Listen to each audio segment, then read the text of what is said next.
দেখুন, বিহার থেকে দুষ্কৃতী আসছে, দুষ্কৃতীরা ভাড়া করে নিয়ে এসছে কে? তৃণমূল কংগ্রেসের কোন নেতা ভাড়া করে নিয়ে এসছে। তা আমরা বলছি না, বাবলা সরকারের স্ত্রী বলছে যে আমার স্বামীর খুন হয়েছে গোষ্ঠীদ্বন্দ্বের জন্য। আমাদের কাছেও সেরকম খবর আসছে। আপনি আপনার বর্ডার উন্মুক্ত রাখবেন, আপনি ফেন্সিং করতে দেবেন না, আপনি চাইবেন ডেমোগ্রাফি চেঞ্জ হোক, আপনি চাইবেন দুষ্কৃতি রাজ হোক এখানে। তো বাংলা তো ভাগাড় বানিয়ে দিয়েছেন। বিহার থেকে লোক আসছে, গুলি করে দিয়ে চলে যাচ্ছে। বাংলাদেশ থেকে জঙ্গি আসছে, পশ্চিমবঙ্গে আসছে। আধার কার্ড তৈরি করছে, 15,000 টাকা ফেলুন, আধার কার্ড, ভোটার কার্ড। আপনার পুলিশ পুলিশ অ্যারেস্ট হচ্ছে আপনার। মুখ্যমন্ত্রী কোন মানে লজ্জাটাও কি নেই ওনার, বা মুখ্যমন্ত্রী দলের লোকেদের লজ্জা আছে কিনা আমরা বুঝতে পারছি না। যেখানে আপনার পুলিশের প্রাক্তন একজন অফিসারকে অ্যারেস্ট করেছে, একজন থানার প্রধানকে অ্যারেস্ট করেছে, আইসি কে অ্যারেস্ট করেছে, প্রাক্তন আইসি সামথিং হাই, আমি তার নামটা বলছি না।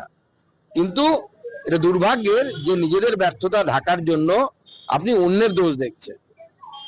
মমতা বন্দ্যোপাধ্যায় তার সরকার এটাই পারে, যা কিছু বামফ্রন্ট দায়ী আর মোদি দায়ী, আর উনি কোনো কিছু করবেন না।